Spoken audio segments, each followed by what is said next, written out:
Good evening. I'm Alan Jackson, and welcome to Nashville. This is the week that we're supposed to get the first look at the new budget and tax bill, and there's a lot at stake. Our military needs to be strengthened, so do the systems that keep our airports running safely, and we need more money for border security and the deportations.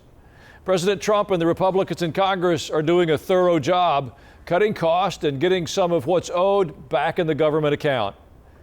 Biden let college loans slide, but now those payments have been ordered to resume.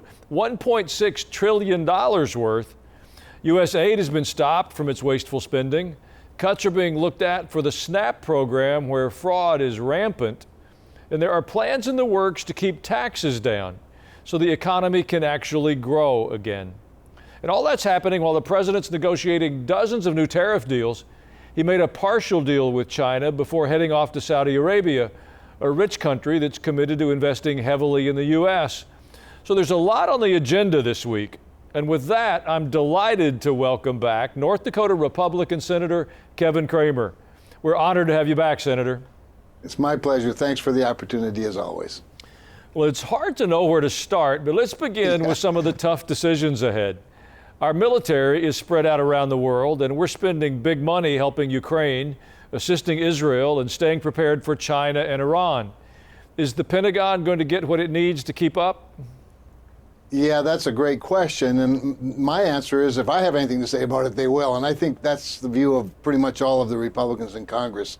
In fact, I believe that we'll add to the president's budget, which was sort of a break-even budget, in realizing, to your point, that there's another $150 billion coming from budget reconciliation, that little privilege we have as having Republicans in control of the House and the Senate as well as the presidency. But that $150 billion is a one-time spending deal that helps jumpstart some programs. I think we need to raise the president's budget request higher as well, because that's what future budgets will be based on going forward.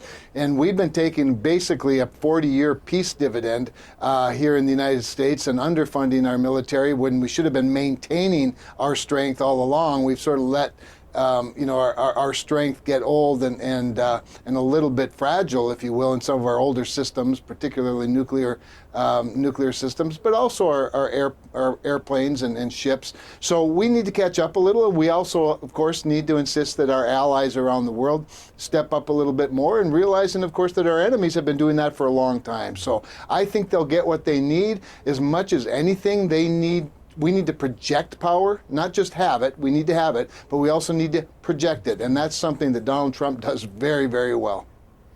Well, there's some predictable pushback, I suppose, from Democrats who seem lost when it comes to trying to either compete with President Trump or come up with a platform of their own. Listen to this exchange between a Democrat from Texas and the Treasury Secretary. Your testimony is always about the tax cuts and cutting costs, and it's always about tax cuts, and it's always about the rich. But nothing is ever said about poor, other than you suggesting that you worked yourself no, through ma'am, college. No tax on tips, no tax on Social Security, no tax on overtime. Senator, how do you handle Democrats who lie so easily and so publicly? Well, just ensure that they do it easily and publicly, because I don't think anybody's fooled that watches that exchange. I think the answer from the Secretary was perfect.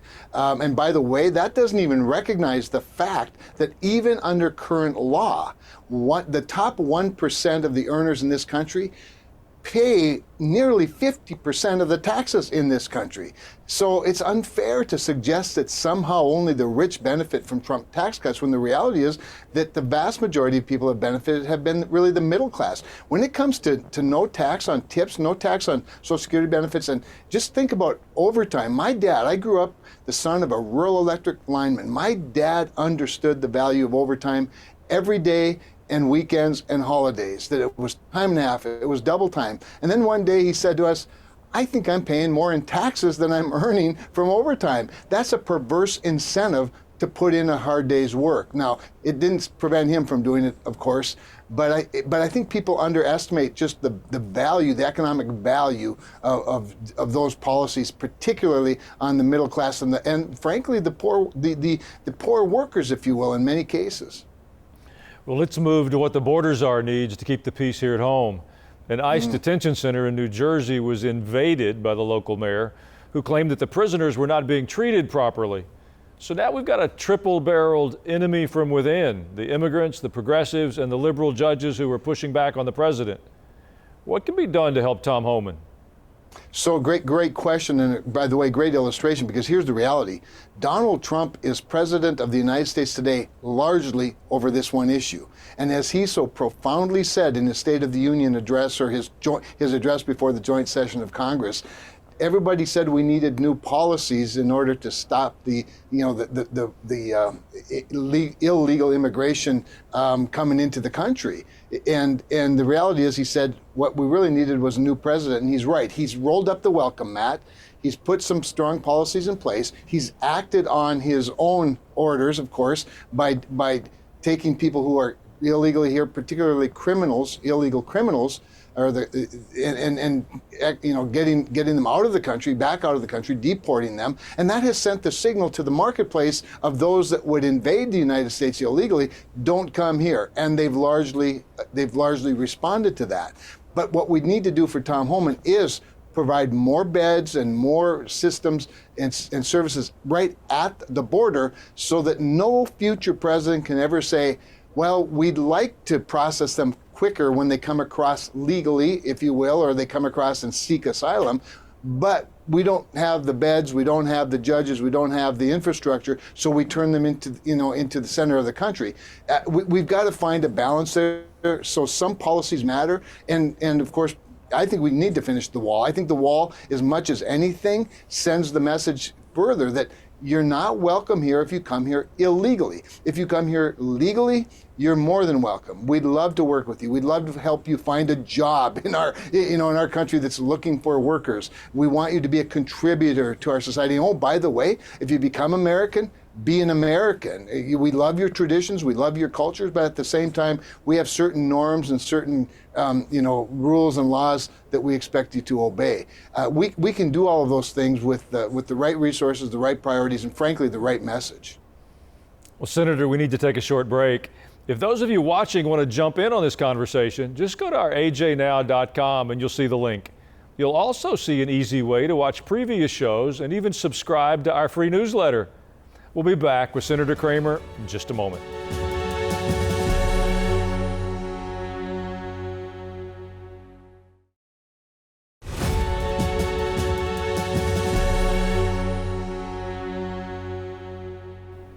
We're back now with Republican Senator Kevin Cramer of North Dakota. The president's push for new tariffs has certainly jumped to the top of the list for attention. And before he left for the Middle East, President Trump announced the China deal. Wall Street hit a new post-election high. What are your constituents saying about leveling out trade around the globe with some short-term pain for the long-term gains? Well, to be honest, my constituents love Donald Trump. He won North Dakota with 66% of the vote. So they started out cheering him on, understanding that this was, in fact, one of the things he ran on. This was a strategy that he's presented well before the election. So they were more than willing to give him the time and the space he needed to be successful, because North Dakota produces a lot of food, a lot more than we can consume, a lot more than gets consumed in the United States, quite honestly. And we produce a lot of energy, and the more people that can buy it, the more energy we can produce. That's to our benefit economically as well as to our national security. So we like trade. It's really important to us. But leveling the playing field is also important. Fair trade is as important as free trade. We are free traders, but we also know the difference between the two. And so I think right now there's a sense of relief. There's no question. There's been a little bit of anxiety about the tariffs and the trade situation and some of the retaliation. But Donald Trump has always understood intuitively that when you're 20% of the economy of the world, you have all of the leverage. He's been using that leverage to get better deals. The early discussions with China have been very encouraging. His trip to the Middle East, I think, is going to reap some great benefits. Let's not forget, he already, in his first term, brought us the Abraham Accords. What an incredible gift that was. And I think he's expanding on that even as we speak tonight. So my constituents have always been willing to give Donald Trump a little bit of room to navigate and to negotiate. Remember, he's spent spent the first 100 days trying to correct 100 years worth of injustices when it comes to international trade. And so we're in his corner for sure. Well, you surely have businesses back home that have struggled trying to compete with cheap imports from China and elsewhere. No question. But because there's so much anti-everything Trump bias in the media, the White House has been forced to explain why the tariffs will help. Listen to their explanation.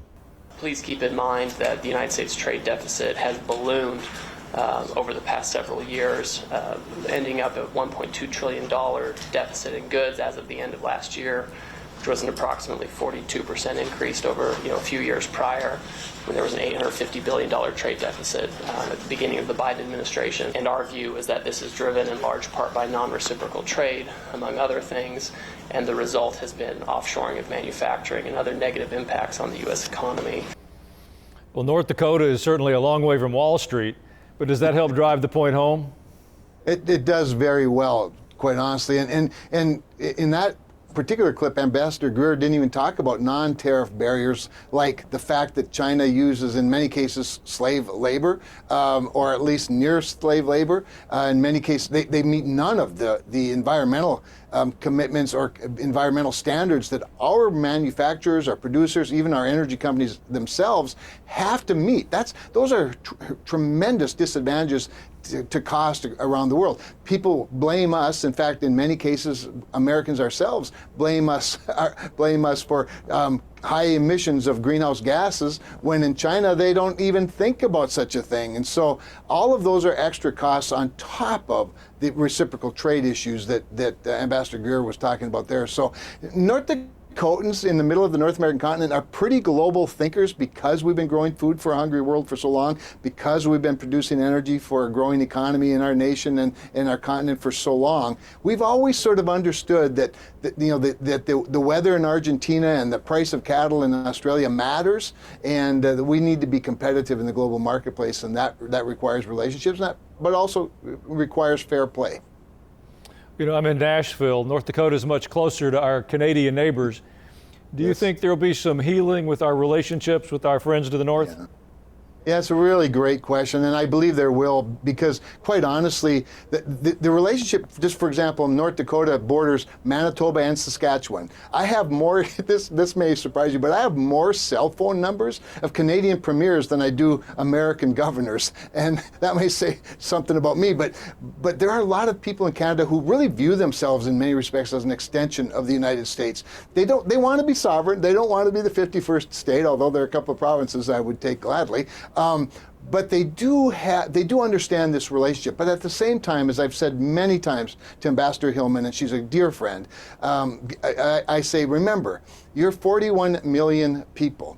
We are literally 300 million more than that. We have a $30 trillion economy. Canada has about a $1 trillion economy. It's probably best if you understand that a reciprocal trade relationship is beneficial, not just to the United States, but especially to Canada. They have a lot of things we need and we want, things like critical minerals and potash, which is used for fertilizer, and even the energy sector. I think that once we get back to a level playing field, and I believe we will soon. I think the healing is happening as we speak, and it will be fully healed soon.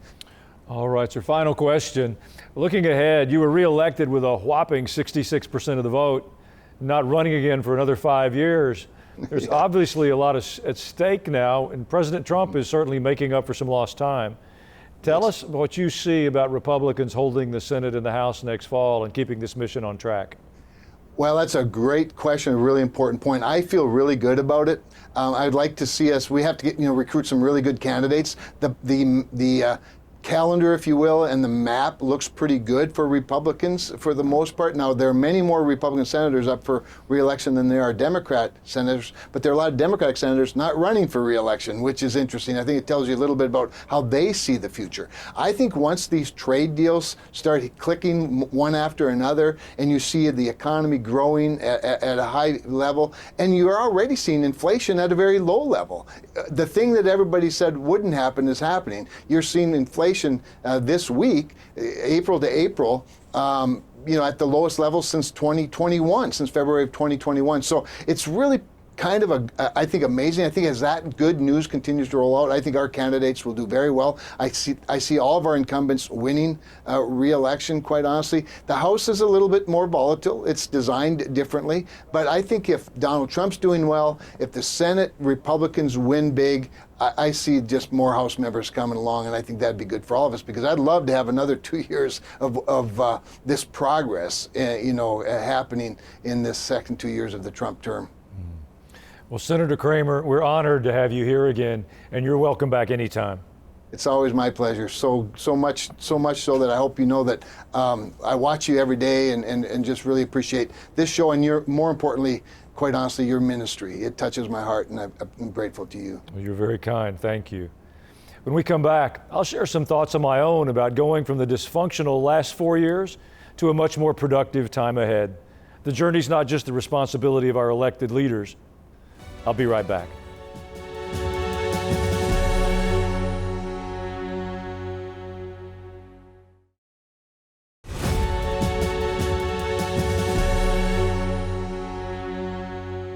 We are living through a season of unprecedented manipulation and deception, but it isn't just a recent phenomena.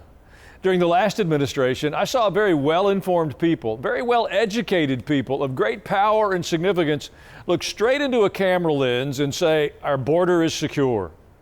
Then they would tell us that President Joe Biden is as cogent and as sharp as ever, even though we could see for ourselves that wasn't the case. We've seen the deterioration of trust in places that I thought were cornerstones of trust. During the lead up to the 2016 election, the FBI claimed that the Trump campaign had ties to Russian collusion. The FBI went to a foreign intelligence surveillance court to get warrants to spy on the Trump campaign, even though they knew they had falsified documents in order to secure that court permission. Then we saw congressmen and senators stand in front of cameras on a daily basis and say, this man is a Russian agent. Well, the Russian collusion hoax was then echoed in the evening news every day, even though it was finally proven to be a totally false narrative. Well, here we are today, and the accusations, not founded on truth, they continue. And there's a common theme underlining these accusatory voices. It's fear. Fear that tariffs will wipe away our savings and investments. Fear that ICE will come knocking on doors and drag away people who are here legally. Well, I would suggest to you that deception, lies, and a refusal to acknowledge the truth is a spiritual conflict more than it's a political one. And we better wake up. As Christ followers, we have to be alert, watchful, and stand in the truth that we know. I pray that we'd be awakened to this season, that we wouldn't just watch, mutter, and complain, but that we would take our place in the public square and speak the truth that we know. When we accept truth, when we love truth, when we promote truth, it results in trust instead of doubt and the desired behaviors that are associated with trust to follow. If we'll do that, there's more reasons for hope than despair, I promise. In a moment, stay tuned. We're going to read your emails.